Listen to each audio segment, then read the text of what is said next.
And so in December 332 BC, Alexander entered Egypt. The most ancient and glamorous civilization fell without a fight. The Persians had been hated here because they didn't respect the Egyptian gods, and Alexander was welcomed as a liberator. For 3,000 years, Egypt had been an inward-looking civilization. Now Alexander opened it up to a wider world.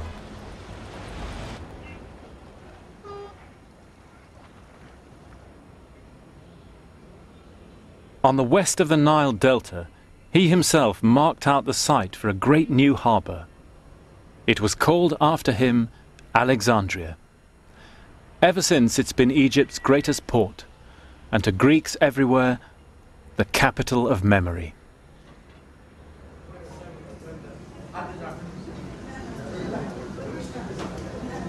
Alexandria was the greatest emporium, the marketplace of the world. The wealth that accumulated was made very good use of.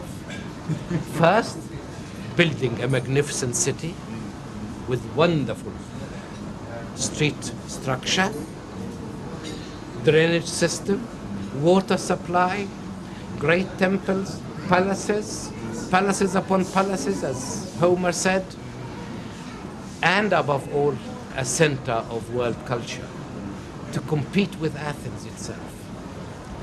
With enormous amount of wealth and money, they invited the best minds in the world to come and settle in Alexandria. In the 3rd century BC, within 1 century after its foundation, Alexandria could claim the great names of Euclid, the great mathematician, Eratosthenes, the great astronomer, Herophilus, the founder of anatomy, Archimedes. And the greatest library in the world. The greatest library in the world was there. A universal library in the proper sense for the first time. A prototype of the British Museum, of the Bibliothèque Nationale. This was in the mind of Alexander the Great. And this is his great, perhaps, contribution to world history. The city is still a cosmopolitan place today. It's one of Alexander's great legacies, the first of nearly 30 Alexandrias he founded between Africa and India.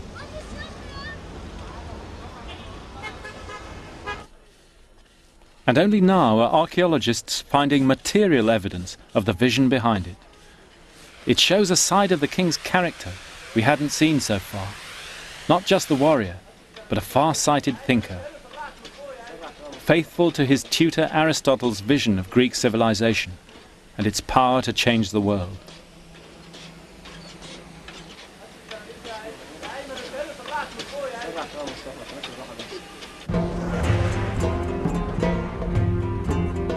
In the winter of 332 BC, Alexander surprised everyone. Instead of turning towards Persia, he left his army by the Nile and headed off with his close companions towards Libya.